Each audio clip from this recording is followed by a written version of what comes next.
I think you've made something like, do I have this number right? $30 million through like OnlyFans and like your other kind of platforms where people subscribe to you?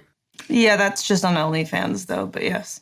Just on OnlyFans. Do you have like a total number that's even more impressive? Oh God, I haven't really looked in a while. But maybe like 40 million or something like that? Something like that.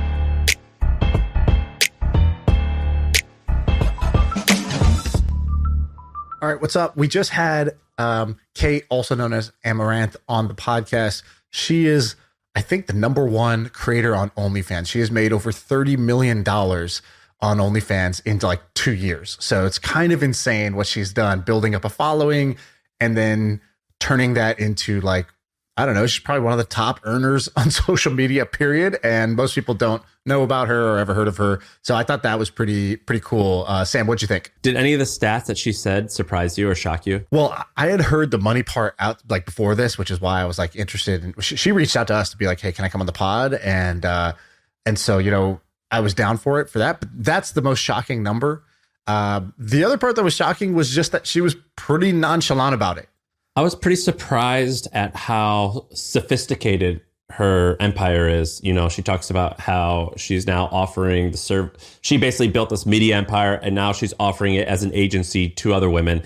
And she kind of dismissed it as like, yeah, it's just this small thing. And I have a feeling it's significantly bigger than she kind of like the energy that she was giving out. And I find that to be incredibly fascinating. Yeah, I think she's kind of a killer in terms of like how she's like how she's done it, right? How she built her brand. I mean, she's basically like, okay, Kim Kardashian built like a mega brand kind of doing this stuff and like, you know, has turned it into a TV show and all kinds of other things. But like in the social media world, she's kind of like on that level, right? She's like pretty A-list in the world of social media in terms of how many social media people can pull in tens of millions of dollars a year. There's very, very few. With like a 5-person staff. With like, you know, a small team behind them and not even in a category where you're getting like, you know, mainstream brand deals from like whoever, you know, like Coca-Cola or whatever. Yeah, it was really fascinating. So hope you guys enjoy it. Hi, Caitlin. I was downloading Zoom and then I realized it wasn't Zoom. So whoops. Anyways, I'm here. Hello. Welcome to the show. You are one of the most interesting potential guests that I've wanted on the show. We've had people who made money in different ways. We've had poker players, we've had business people, we've had athletes, we've had comedians, but we've never had somebody who is a sort of like a social media entertainer / OnlyFans star. And the hook, I would say, for people who want to be interested in this episode is, I think you've made something like, do I have this number right? $30 million through like OnlyFans and like your other kind of platforms where people subscribe to you? Yeah, that's just on OnlyFans though, but yes. Just on OnlyFans. Do you have like a total number that's even more impressive? Oh God, I haven't really looked in a while. But maybe like 40 million or something like that? Something like that. Potentially. Well, probably not the OnlyFans is like way more lucrative than every other platform. Because even the OnlyFans competitors are either like too new or in Patreon's case, like driving away the girls. So. And are you the #1 person on OnlyFans? I was for a while. I'm not really sure what it is right now. I haven't looked since I was. I just put it and like, oh, I'm going to put that on my link tree. That I could just stop looking at it. But maybe it's been growing a lot lately. What's customer churn? Like, will they stay do you measure churn by years or months? I think just by month. We don't really look at the whole year because people's lives, you know, some people get girlfriends, some people will just like not have a job anymore. So it's hard to do like a year because hardly anyone stays on for a year, a very small percentage. And one of the things that's cool about you is you're open about the business side of things, which is cool. You don't have to be, you chose to be. So I'm curious, why did you decide, all right, I'm going to share this? Because I think it brings a lot of attention, good and bad, probably brings some haters out there who are outraged that somebody's making over $1 million a month on OnlyFans. Why'd you decide to go public with your income and your earnings? Well, it's going to sound kind of weird, I guess, to most people because I didn't do it for like pride or anything like that. It's really because my Instagram that had like 5 million followers over that a little bit got banned from mass reports. And I needed a way for people to still write about me because that was my biggest reach. And so everything else was not nearly as much reach. So I just started writing about the business stuff, knowing that people would write about it. If it comes from a pretty girl talking about business, suddenly, oh, she's a genius. But if it's a guy saying the same thing, no one would care. So that's true. Okay, I like that. That's I think a fair call out. So you basically published that, and then other people started, like news outlets and stuff, started re-aggregating the story, and then that drove new subscribers, basically. So it was it was a growth channel for you. Yeah, it was like, a new form of earned media. Wow. Okay, that's great. And so I have a bunch of questions, Sam. I want you to jump in before I just sort of go down my list of like things I've probably wanted to ask you, because I've seen you. I worked at Twitch. My company got acquired by Twitch. So I was at Twitch. And I was like, all right, so who's killing it? Who's doing great? And you were always at the top of the list, and nobody inside the company would really like talk about it that much. Whereas they give like, they get really excited about certain things because it's like really good feel good stories, or it's a game that they play that they're really excited about. And I was like, well, what about her? She's doing great. Like, what is this over here? I'm doing great. But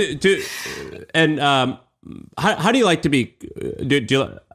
Your name, do you like being, how do you pronounce it? I don't even know. I read it, but I've never heard you say it. Amouranth. And that's how you like, in this setting, that's how you like to be addressed to? You just call me Kate. Or addressed as? Kate. Okay. Much easier. Yeah, I didn't know what you preferred. So when you are going to these like meetings, because I imagine like at YouTube and Twitch and all these places, I imagine they have an account manager or something that like courts you and says, hey, Kate, we love what you're doing. Do you want to come to the office if you happen to be in town, and we can like tell you some best practices? I mean, that's what they do for like a Casey Neistat or whoever on YouTube. When they do things like that for you, or first of all, do they even do that? But if they do, and you go to the office, is that like are these like people, these corporate people, like comfortable having conversations about this type of shit? I mean, that's just like because it's just like it's such a unique. I don't know. It's just like unique. I don't often talk to people who are making a living this way. Oh man, I don't get any of that. So nobody invites me to the office. No. Really? Wait, how many? Do you know the owner of OnlyFans is a big fan of the podcast, and so he's going to listen to this, and so maybe he can invite you to the office and start giving you the white glove treatment that like probably a Twitch or a YouTube or whoever is maybe a little more hesitant to do. Yeah, maybe. Wait, so how many followers do you have on Twitch? Like 6 million. And they don't like reach out to you and be like, hey, we just want to say thank you for like being part of our platform. Like, here's a t-shirt, or like you don't get any of that like, nonsense? hey, please make please make your skirt 2 inches longer to comply with the latest terms and conditions. Not even that. That would be nice. Really, they just ban people and they don't tell you why. So you don't know what to change. They'll just suspend you. So Sam doesn't watch Twitch. So let me just describe this. You're kind of like an innovator on Twitch, and I say that laughingly because like it's Twitch, and like let's not take it all too seriously. But like, there's this trend where I think they call it hot tub streaming, basically, where it's like, yeah, I saw that. It's like, what's an excuse to kind of like wear like a bikini and be on stream, which is like, going to get you a bunch of viewers and like subscriptions on Twitch, but also in your case, like get you a bunch of people who want to go, down the funnel and go to maybe your OnlyFans or whatever. Mm-hmm.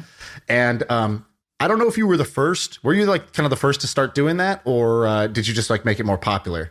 Well, it's complicated because I started doing pool streams outside, like a year or two before that, and then girls started doing hot tub blow up, like inflatable hot tubs.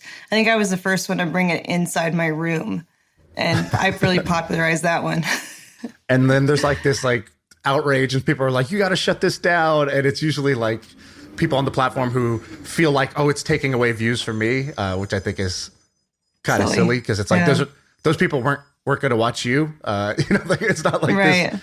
It's people come to get the type of entertainment they want, and they may not want to watch you, in your basement playing like Dragon Ball Z or whatever. So it's like it's a different thing. But there is this like outrage around it. What do you? I guess like do you respond to that, or how do you think about that? I think it's just people being like jealous of others having success, and it's just placing blame on them instead of looking inward and being like, oh, what could I improve to make my stream more appealing to people? And so they just want to point fingers and be like, you're why I'm not successful. When really, if we're not taking away views from gamers, certainly not. If anything, we're taking away views from Pornhub, but that's about it. And how big of a game changer was OnlyFans for you? So I'm looking at your OnlyFans. I think you started April 2020, so only 2 years ago. And the first month you did 74,000 on OnlyFans. Then you did 31,000, 16,000, 6,000, something like that. So you started off with a big spike because you get a bunch of people to come over, and then, but you did really well right off the bat. A, were you expecting that? And B, had you like kind of already made it? Was that like not that big of a deal compared to what you were already doing at Twitch, or was that a game changer? I think it was probably somewhere in the middle. It was kind of what I expected, just because like that's, how platforms happen. I already had Patreon before, which was similar, but Patreon was kind of pissing people off and changing what they allowed on their platform. So OnlyFans was like becoming the Patreon replacement for a lot of people. So I just kind of like acquired that as well. I didn't jump ship because I still have my Patreon, so I just have both now, and I even have a Fansly. But it wasn't really like that shocking, I guess, at first, because I was already seeing those kinds of numbers on Patreon and a pretty decent amount on Twitch at that time. How big's your team? Or is it just you? I mean, no. How do you? I have an entire staff of mixture of like personal assistants, video editors, photographers, etc. So right now in the office, I have like 5 main people. And then I also have my extended staff that I kind of bounce back and forth between here in the office, because they work also with me on Real Work, my agency for like OF creators and Fansly, etc. Like different girls and guys. There's some guys on there too. So yeah, I have like an extended staff, and I have like my immediate at my house is usually 4 to 5 people always. Do you consider yourself like the CEO of the business, or do you have like a straight person, like a by the book person who's like making sure everything's running on time, or are you that person? I guess I could technically be called the CEO, but I don't manage it as much day to day as like my my head staff that I have, my managing directors for it. And we got to know Mr. Beast recently. We had an event and like a kind of like a basketball camp or whatever. He came and we had him on the pod, and he's obviously super impressive guy. And he gets this like kind of amazing coverage in the news. Everything is like Mr. Beast, he's a good dude, but like the coverage is like pretty much exclusively good. Obviously there's some haters, always, but like people think he's amazing. Business people really respect him for his like business acumen, and he's, seen as one of the biggest content creators. But I would say your franchise is right up there with him. If you just took the sort of like the face off the business, if I just showed you the P&L of both businesses, I think you would be like, well, I want her P&L, right? Because you're making almost as much money with way less expenses, with way less staff and overhead. That's true. Probably with more valuable customers, more loyal customers, and then on top of that, you're like the moves you're making off your streams or off your platforms, where you've got the agency. And then you've got the all your investments and stuff like that. It's just like what he's doing with his agency and his investments and all that. But I feel like you don't get that same coverage, or if you do, it's like, could you believe this? She's doing like, real business things. Like, how does, I guess, like, do you agree with my assessment there? And how do you feel about that? Yeah, I guess the main difference is the platform that I'm doing it on, because, OF is already going to have like a bias behind it. People don't want to admit that they pay attention to it, even if they do. And then Twitch also is a much smaller platform than YouTube. So it just doesn't have the same amount of reach, even if it's like the same model and the same like type of stuff. It just doesn't reach nearly as many people as like his YouTube channel would. How big do you think this gets? So like, I don't know what you're doing annually now, but maybe it's like, I don't know, 15 million or something like that. How big do you think that this can get, and how big do you want it to get? I don't know, because if I can successfully grow Real Work, would be like, manage other girls' accounts. It can potentially grow like a huge network, and that's kind of like in my extended empire. But me by myself, I don't know. I never even thought I'd get this far. So it kind of just happens really quickly, especially once pandemic started and everyone was just online all the time. So I'm not really sure. When you're laying in bed at night and you're like, when I go to bed at night, I'm like, man, like that was I had a good day, whatever. It's really inspiring. I dream of, I think I could do this. I think I could like do this one thing that's like crazy. And I just think like, well, in 10 years, maybe this little thing could be this, this, and this. What do you imagine? Like, what's your dream? Even if it's outlandish to say sometimes, or maybe it's not, I don't know. But like, what's your dream on where you want to take your career? Well, hopefully the dream would be to not grind as much for the next like year to 3 years, and just kind of stream part-time, like a few days a week maybe, and then just have my empire for real work have grown so much. Maybe we have like 50 to 100 OF creators that we just kind of provide virtual assistants for, and then my legacy kind of lives on through that, and then I don't feel like I have to grind every day and can just work with animals on stream a few days a week. It's really fun. And explain what real work is. So this is like an agency you started. It's not, from what I understand, it's not a talent agency. It's like we can, like the system you built with your back office, with your assistants and those people, you offer that as a service basically to other OnlyFans creators who don't have that back office. But like, I guess describe it in your words. Yeah, I guess it would be like virtual assistants, like a team put together that other creators can have access to, where they'll help like edit your content, post your content, market it, like write up descriptions and push sales on your platforms and stuff. And then occasionally, like I do events where I have girls from the agency come over and we stream together, we collab, etc. So it's kind of like helping others grow and then managing that growth to provide like more efficient sales across their platforms. Let's say that like I couldn't afford to hire your team, and I just said, but is there like just like a handful of bullet points that you could tell me on how to have a successful page like you do? Like what are the like 1, 5, 10 bullet points that you would say, well, do this, do this, do this, do this, do this? Well, I think if you want to grow, you really do need help, whether that's just like your friends, maybe if you have like a really cool sibling, family, someone close enough to you where they can physically come over and help you with shoots, help you get your content out there, like edited, posted, etc. Because if you want to grow, you also have to be putting out like content on public non-shadow banned platforms like Twitter, YouTube. TikTok is huge right now. TikTok is really easy to grow on compared to the other ones right now. Twitch actually isn't that great for growth unless you have other platforms already. I would save Twitch for last if you're even contemplating it, because it has no discovery system that makes any sense. It's all just recommended, and what gets recommended, people who already have viewers. How do you get viewers? You have to have an audience from somewhere.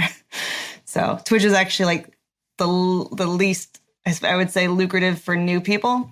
Time will be better spent on like YouTube Shorts, Instagram Reels, TikToks, and you kind of just share that content with all three of them and make it very efficient, but just kind of grow your audience from there, if that makes sense. What do you, for the agency, what do you charge? How do you charge money for it? And like, how many clients do you have right now?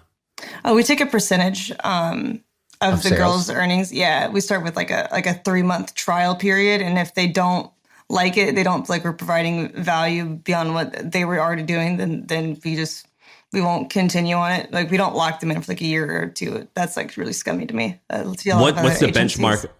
But what's the benchmark of what you think they should earn? Should they be earning $100,000 a month, $1 million? I mean, what do you? It really just depends. We don't really have a benchmark right now. We kind of just look at their socials, look at like how much reach they have relative to how many people have already converted to their platforms to see if like, okay, well, we can work with that. There's some potential here. If it's a really bad conversion, maybe not, you know. But if it's like it's relative to how big they are already. Here's a dangerous question, but I am curious. What works for conversion? Like we talk in the startup world about growth hacks all the time. It's like, oh, did you know that when Airbnb started, they didn't have any listings. So they scraped Craigslist local house listings. They made them all on Airbnb, and they messaged people on Craigslist saying, hey, I saw your listing on Airbnb. Can I book through there? And it was just a robot sending it. And then that caught people to put their listing up. So startups have these like classic growth hacks, things that unlocked new sales or tactics that unlock new sales. On your road to making millions and millions of dollars on OnlyFans, what are the growth hacks? What are the things that work best for growth for you and for the girls that you manage? Gosh, that's so tough because things have worked before and then algorithms change and they don't. So it's been like an evolution of what's worked. Well, like I don't actually, like I'm not going to do it. So you don't actually give me the functional things that work. What are the stories that are like, oh, that's funny that worked, or that's cool that worked. I want the more entertaining stories, not the boring stuff that actually, works over time. Yeah. Well, what used to work really well before Instagram really cracked down was you could have long descriptions being like spam like a word. If you saw my latest juicy content, people would be like spamming a word that was like, it's like moist or something. And then people would go read in the comments like, why is everyone saying moist? What did I miss? And they would go back to the caption and they would still be confused and they would click on the profile and they would see the link in the bio, stuff like that. That's hilarious. Yeah. That's actually, you just that's had a pretty them sophisticated spam thing. like kind of like provocative words, like letter by letter. So people would be like, what is happening? And Yeah, other games it's like I a used to pattern play. interrupt, right? They have to, like, it's not what they're used to seeing. So then they had to go investigate to find out. Yeah. Or other things I would do would be like, tell me when you see it, or I would play like I Spy in the pictures, and there would be like a swipe image on each different image. There would be like check the link in the bio for really good content, like just like words like on a shirt, so the algorithm couldn't detect it. like curved with the shape of the shirt and stuff. Like you'd have to like zoom in and stuff. And then the comments would be like right shoulder, right shoulder, right shoulder. So people would like zoom in, and it would be great. I really miss that. That's a really good one too. Why do you miss that? You can't do that anymore? Well, I mean, my main Instagram got banned, so now I just play things super safe. Yeah. Yeah. And you're wearing this like OnlyFans like tube top or whatever right now. Do they give those to you to like? Is that their company swag to like help promote their site, or you make? Yeah, these? I think I actually bought it from the website, but I probably could have asked. It was cheaper just to buy it, or faster, because time is money. So I'm just like. And what were you doing before this? Because you're clearly like smart and a hustler and like whatever. Were you like? Did you have like a job at like Blockbuster back in the day? Like what was the career before you became this person who you became? I had a really weird one, because most people, they do like work retail or like waitressing or something. I actually Blockbuster, Shaan. Blockbuster. I'm doing her thing where I throw in a random word. That's why the YouTube comments are going to be like Blockbuster, Blockbuster. It's going to help the algorithm. I'm learning from her. Wait, but hold on. How old are you? 28. So no way is she going to be working at a Blockbuster. When you were a 4? Blockbuster. I used to get games from there as a kid, but once I Me was too. 16, there was not really a Blockbuster anymore. Wait, what was the weird job you had? Yeah, it was really wholesome. I did character parties for kids' birthdays and hospital visits and like festivals around town and Make-A-Wish Foundation stuff. I was like princesses and superheroes. So that was my company. Wow. So you would dress up in cosplay and basically like I'd go to a kid's party or a hospital, basically? Yeah, basically. Yeah, wow. And that was my little startup entertainment company. What an amazing pivot. That's the best pivot I've ever heard. Instagram used to be this like location app that just happened to have photos. And then they were like, let's just go all in on the photos. And you basically were like, I'm going to go all in on the costume thing, but like instead of little kids, we'll just do like big kids. And I still feel like I'm babysitting on Twitch too. So yeah, exactly. That's amazing. And you pay like, I have this researcher who helps me with the pod, and I was like, hey, she's coming on. And I like to not know everything, because if you know everything, you come in and you just ask questions you already know the answers to. It's kind of boring.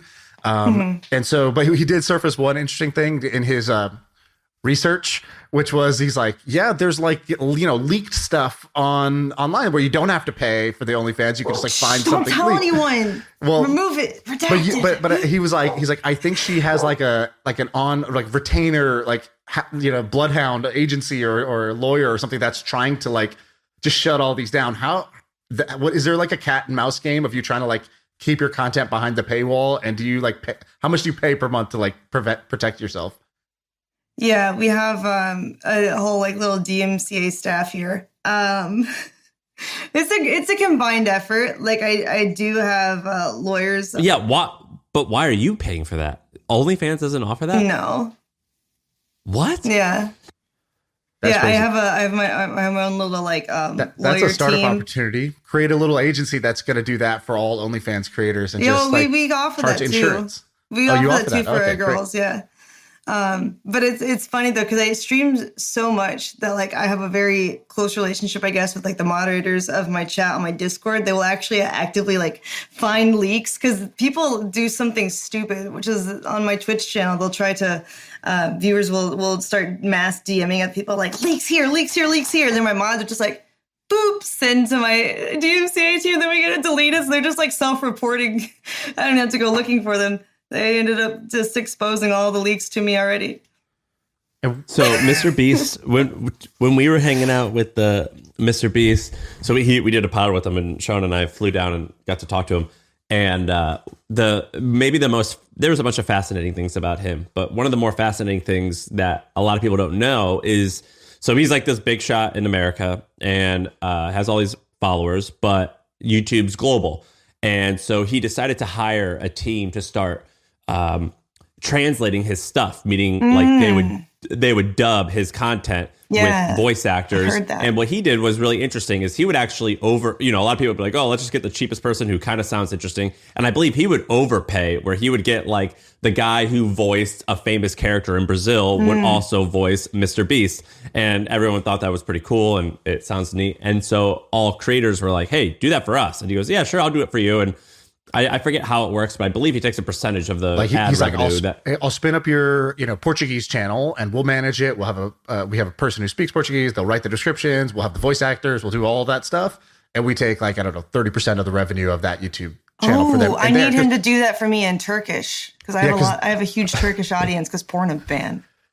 Is that those repressed Turkish people? They need it, so they need my try-ons in Turkish. But they like. Yeah, do you talk much? A little bit, but they probably mute anyways. The universal language. They would probably just mute it anyways. But that's a good point. But what's interesting is I don't know if you're doing this because you're trying to be humble, but you're kind of downplaying, I think, like the shit that you're doing. You're like, oh, I just have these like personal assistants, and it could be you're just being humble. But have you thought about like kind of like scaling this like crazy? Beast or Jimmy just raised some like $200 million at like a $1.5 billion valuation. Have you thought about being like, well, no, we're not just going to call it personal assistance. We're going hard at this, and we're going to completely operationalize and help this niche of content creators. Have you ever thought about like kind of from that angle, as opposed to like, I don't know, maybe you're just being nice, but it kind of sounds like you're downplaying. I think like that's what we're trying to do with Real Work. We just started it like a few months ago, so it was my personal assistants that we're kind of turning into an actual organization. You're very like nonchalant about. That's what I mean about your. I'm trying to figure out what gets you basically excited about what you've done, because I think you're basically like, it's not new to you, right? When we hear what you're doing, it's kind of mind blowing. When you hear what you're doing, you're like, yeah, I know, that's what I do every day, right? It's not gonna be mind blowing to you. But there's got to be some part of you that's like, holy shit, I can't believe this is what's happening, and like, oh my god, like this could be blah blah blah. And there's got to be some part of you that still has that, I don't know, less laid back and more excited part of you that's like, yeah, I really want this, and I know that's going to be crazy, but like I think I could do it. Is there some part of this that's like really mind blowing to you, or like really exciting for you going forward? Yeah, I think all of it's pretty mind blowing when you step back and think about it. I guess I've just gotten used to like the day to day, like this is how it is, and then doing more and more over time, you kind of just get desensitized because it's such like a slow process over the past 6 years. It feels slow to me anyways, because I do it so much. But yeah, I mean, I really want to do animal content on my Twitch stream, and I'm hoping to move towards that soon, kind of away from like so much of the e-girl like side. Like I'm still going to be an e-girl, I guess, to people who want to brand it as that. But like I feel like content can be so much more than sitting in a hot tub, when you're saying animal content, I'm not a Twitch person. When you're saying animal content, is that a phrase for something else, or is that literally like no, like I have horses and dogs that I want to do like Twitch streams with, and training and trail riding and taking care of them and having a stable and a ranch in the near future, hopefully.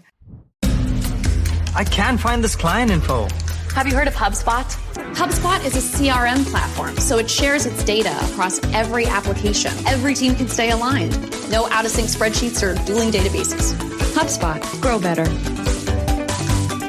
Do you have like a therapist or anybody? Because like I've seen how Twitch streamers, like what they have to put up with.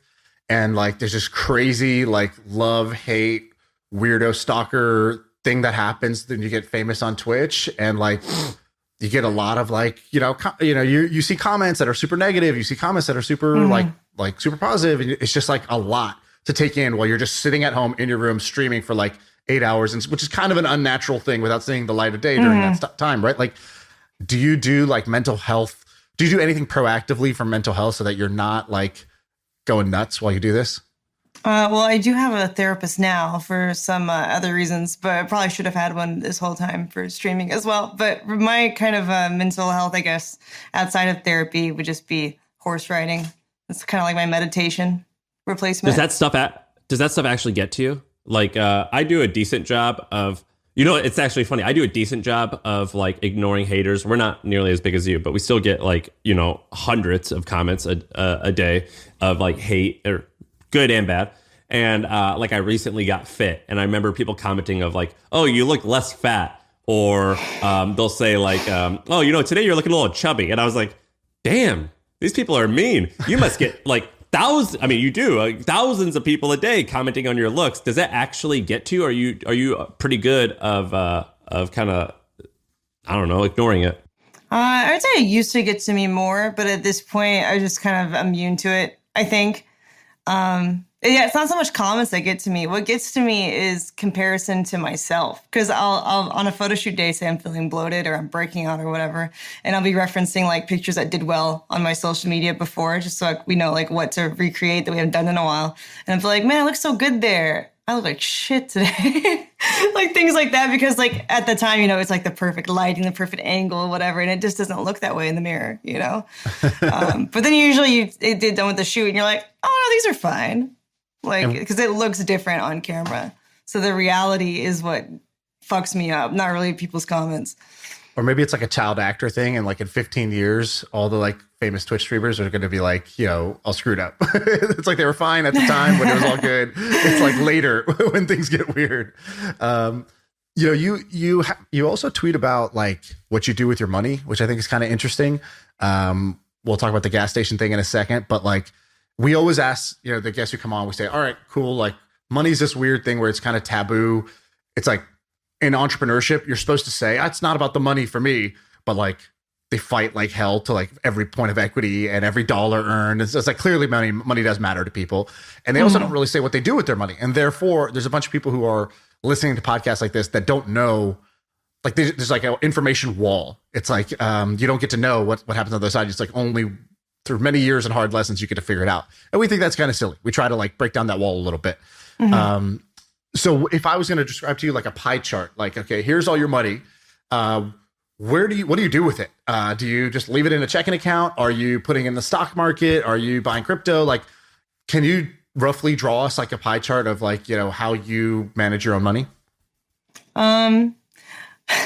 It's kind of complicated. I didn't really get to manage it as much until recently, but the gas stations, yeah, those are a fun investment though. My accountant actually brought me to that one, and they help save me on taxes because I got to expense the entire cost of the building up front, so that reduced my yearly income on paper, and then I had a like lower tax rate.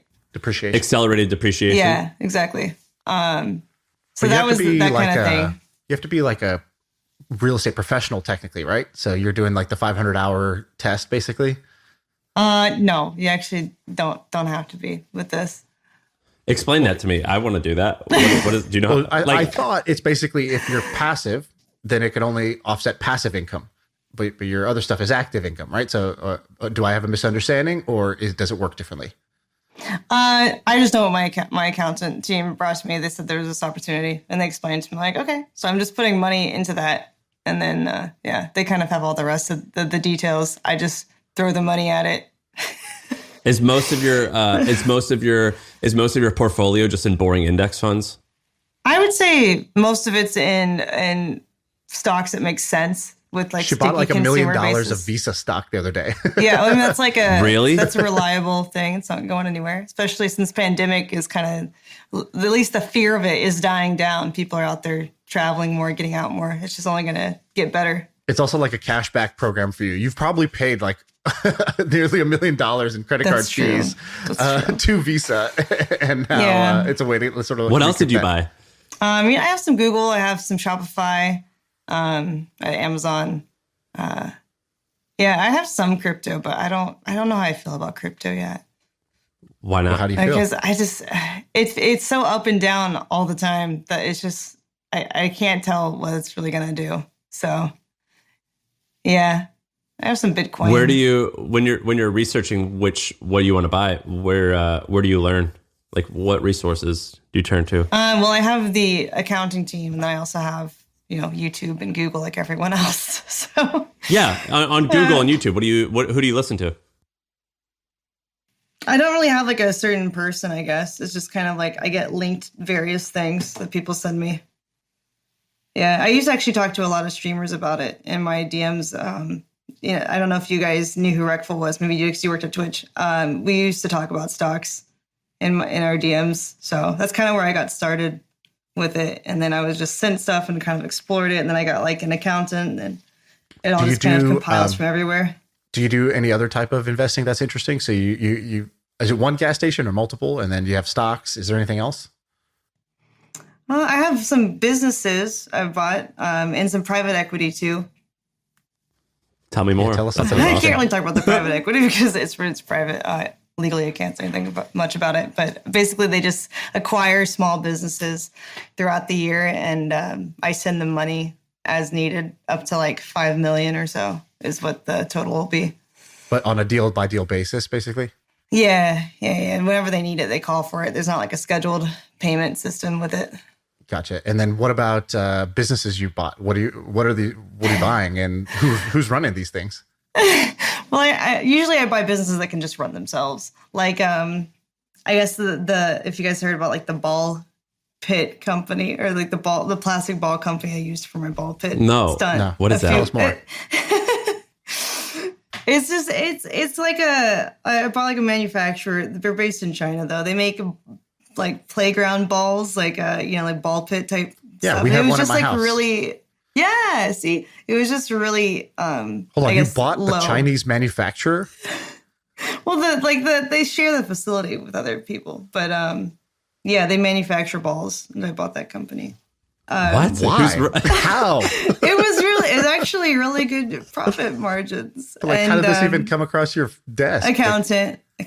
They just send me stuff. They're like, this thing. Man, And I like your to accountant gravitate is like- towards the ones that I can also use for publicity stunts and on Twitch. So like I turned my entire room into a ball pit. Your accountant is like the LeBron James of accountants, or the Bernie Madoff of accountants. I haven't decided which one yet, but he's doing way more than the Call of Duty as an accountant. It sounds like. I have like a team. It's hard to explain it all.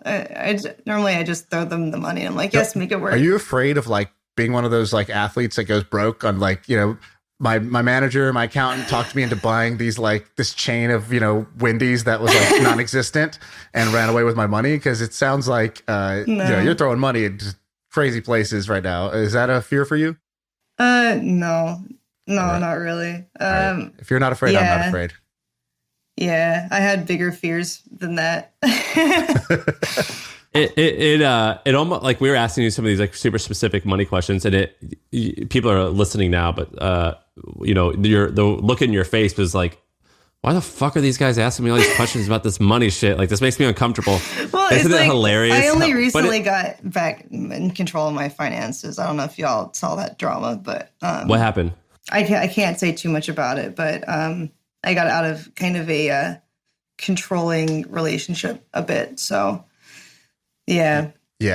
We keep the dark stuff over there. We just do the money stuff here. We don't worry. We try not to get into the heavy topics. What I was saying was, you do things that 99.9% of people would find to be incredibly embarrassing to do. Like they would be too nervous to do that. It's too taboo. I'm uncomfortable doing that. And I think that it's wild that we think that, all right, we're okay with that, but we're also nervous about talking about the money thing.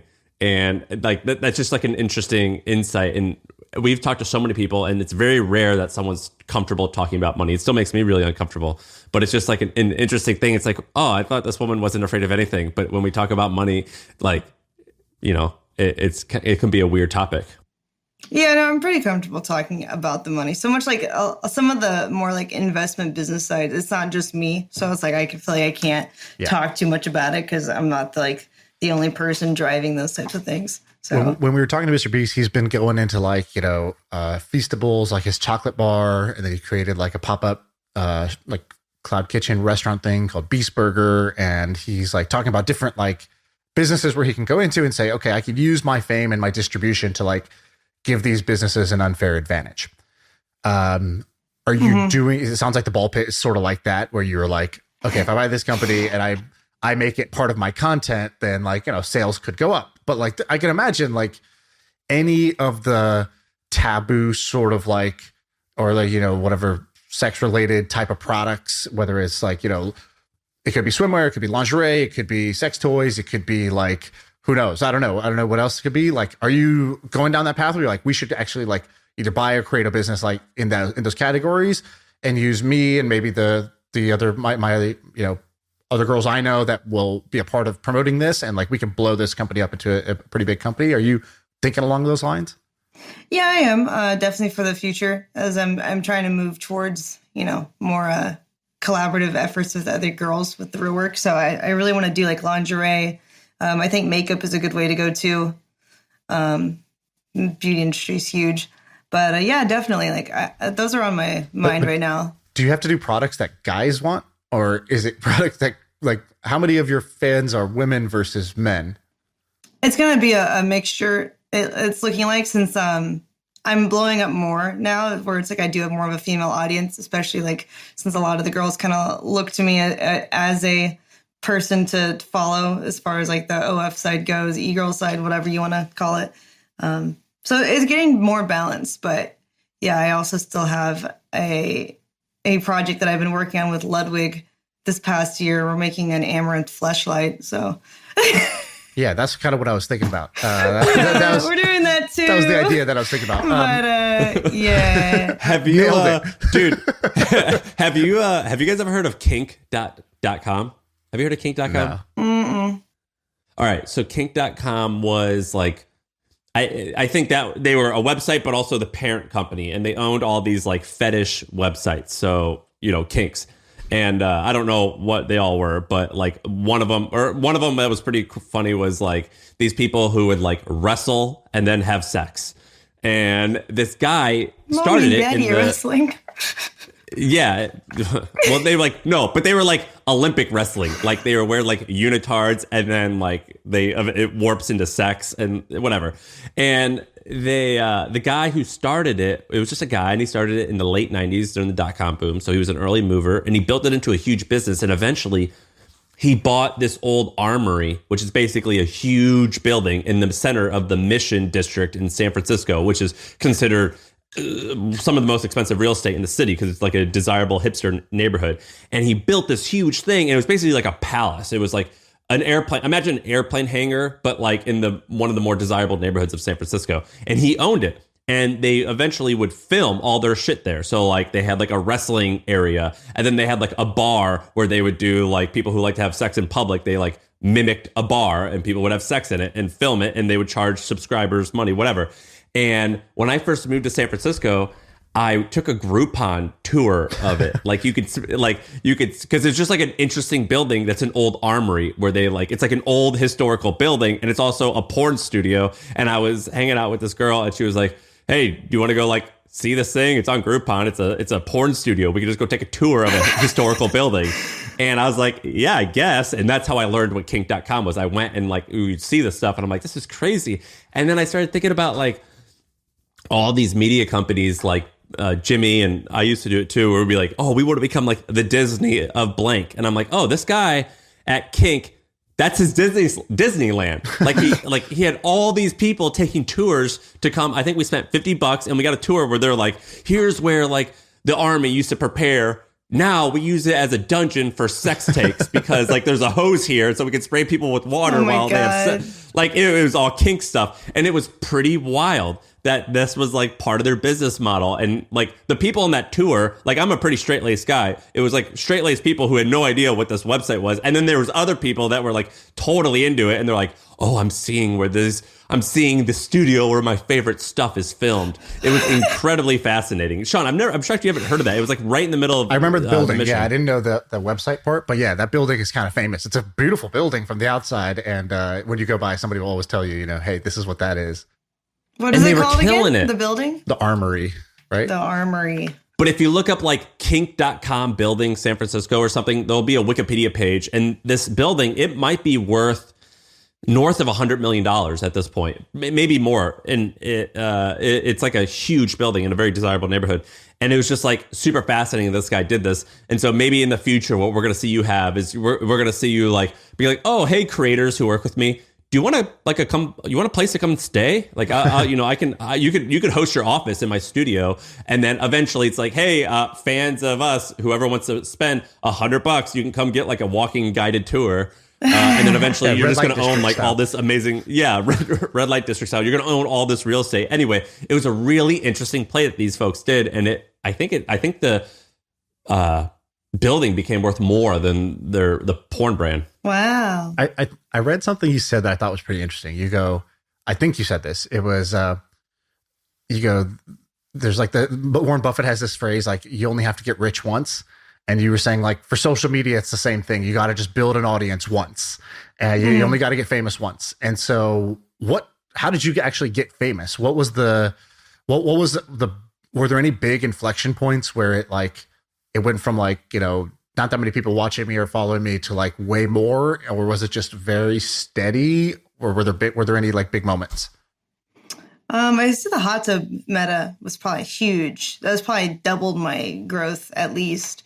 But before that, it was kind of just, I guess I entered the social media space at a time when it wasn't oversaturated, like 2016. It wasn't as crazy as it is now where everyone wants to be an influencer.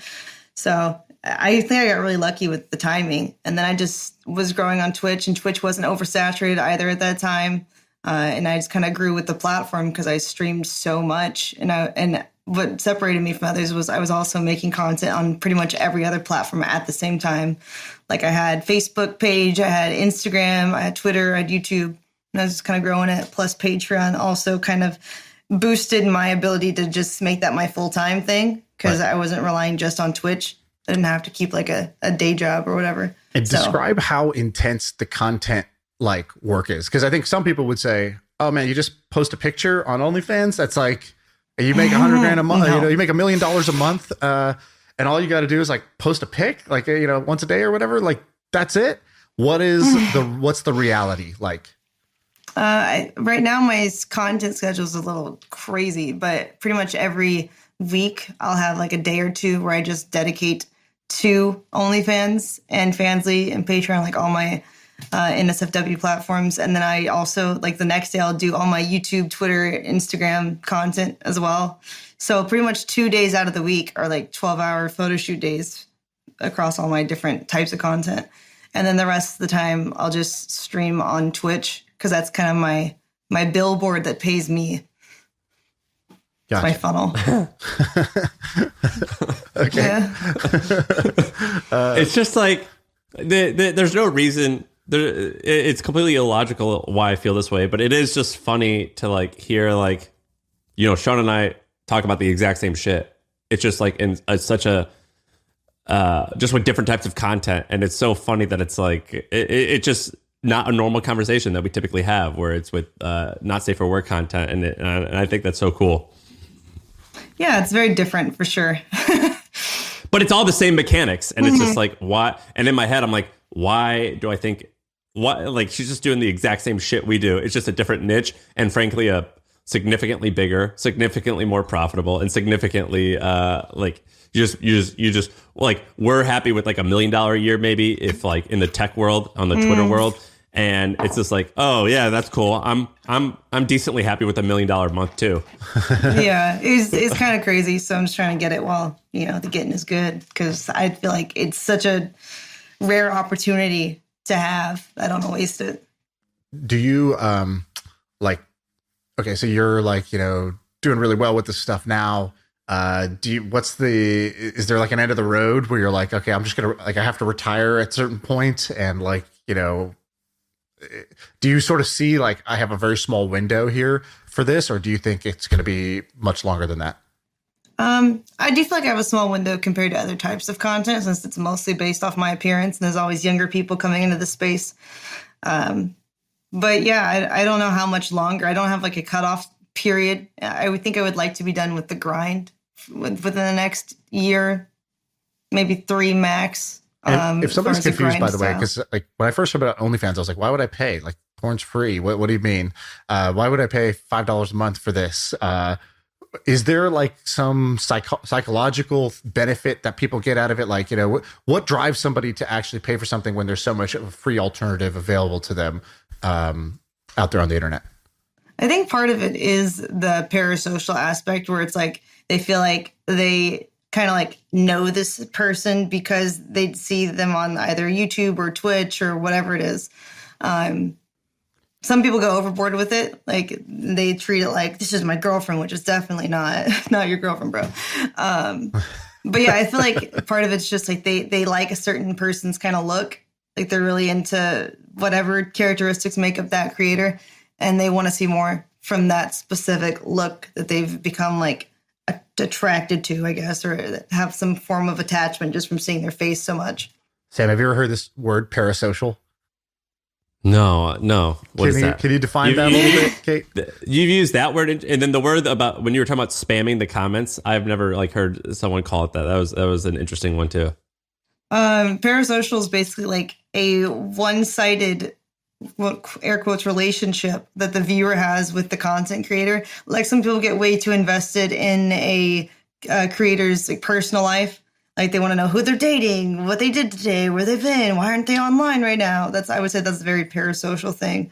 It's like they feel like more entitled to a relationship when they don't actually know the person.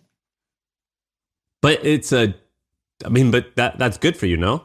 In some ways, until it gets to like a stalker threatening level. But most of the time, yeah, parasocial is profitable for the creator. But how many times do you think it crosses the line? Like how often would that happen to you where it actually is an issue? I would say you get like multiple red flags per day in messages. I'm sure there's even more that I don't read. But as far as in-person altercations, typically a few a year will try to physically show up at your house. But then you get a horde of people also just trying to swat you and dox you in general, who are mad that either you're not dating them or that you didn't respond or whatever. So it's complicated. Crazy. Yeah, people are insane. I'm glad we're not more famous. Well, Shaan and I get like 1% of that, because sometimes people will hear Shaan talk and they're like, oh, you're really good at talking about money and like you're pretty successful. Therefore, like, show me the way. What the hell? You didn't reply to me like after all I do for you? Yeah. And like, that's like 1%, I'm sure, of what you get, because it's when love and all that shit's involved. It's just like way more intense and way more dangerous, psycho. I think. Mm-hmm. It's like, what would someone do? Like they just think that, hey, what the hell, man? I messaged you and like we were talking and I thought we were together. Now you're still doing this stuff?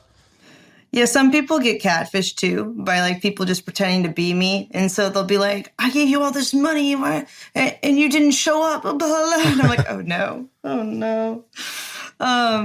But yeah, typically it's just crazy people who are just basically talking to themselves, a one-sided conversation in the DMs, never getting a response. And they just keep going. I feel like I could create an AI OnlyFans creator and like just crush it, because she could do anything and she would talk to anyone any time of day, and she would, be, the girlfriend you always wanted. And so if anyone out there is an engineer who wants to help me with this, let's try to create an AI OnlyFans girl who's going to make $1 million in a month. That's the mission. And we'll publish how we're doing along the way. And we're going to learn all the growth hacks and we're going to put it all out there. And they can't dox her or swat her because she doesn't exist. She doesn't live anywhere. And so I think it is maybe the future there. So that's my call to action. Anybody who wants to help me with that project, get in my DMs on Twitter, ShaanVP. Have you guys seen, is it called avatar.me? Yeah. Have you guys seen that? I don't know if that's I have not. All right, so check this out. So there's like all this like AI shit where it's like all built on the back of one thing, and then all these people are creating plugins and layers on top of it. And so there's this new thing where you can upload 20 pictures of yourself, and it will give you avatars created with you in mind. And okay, go to avatarai.me. That's the link. It's fucking amazing. So check this out. So I just uploaded a bunch of pictures of my face, and there were a few pictures that I posted of my body because I was doing like before and after of like fitness shit. But it sent me photos back of me looking like a dominatrix. Look at these but then it gave me this other picture that I have no idea what this is. It gave me this other picture where it's supposed to be like I only gave it pictures of me with like my stomach up, and it made a fake picture of my ass, and it was just like a picture of my butt, and it's fucking disgusting and weird. But I was looking at this and I'm like, oh, there's definitely going to be this type of thing, because have you guys seen I think it's called replica.ai. It's basically a service where you can just spend money and you get like a friend that learns how to interact with you. And you also can get like an online girlfriend who just is like, it's a text-based conversation that you're having with this fake woman. And she gets to know you and figures out your tastes and likes. It's all built on AI. Now we just got to add it with some of this, with some of these pictures, and then eventually deep fake videos. And like your job ultimately is going to be completely like, unnecessary. Like the yous of the world are going to be, it's like, hey, wait, you're real? Why would you do it? Why are you wasting that time being real? Or like maybe there should be like bots of you that understand your personality and actually do talk to these men, and you can like license out your face to replica.ai. There's going to be a lot of interesting things like that, I think, in the next 2 years, probably. Yeah, for sure. It's getting kind of crazy, the technology. Right on. All right. Well, listen, this is great. I'm glad you came on. Thanks for doing this. And where should people find you if they want to, see more, learn more, get to know you a little bit better? I usually just refer people to my link directory, and the URL is easy to remember. It's downbad.com. What? Downbad.com? Yes. Downbad.com. Okay. That's easy. Okay, amazing. And it has all my platforms listed there, because sometimes, stuff gets banned and the link will change. So it's always there. That's cool. All right. Thanks, Kate. Appreciate it. Yeah, thanks. Appreciate you.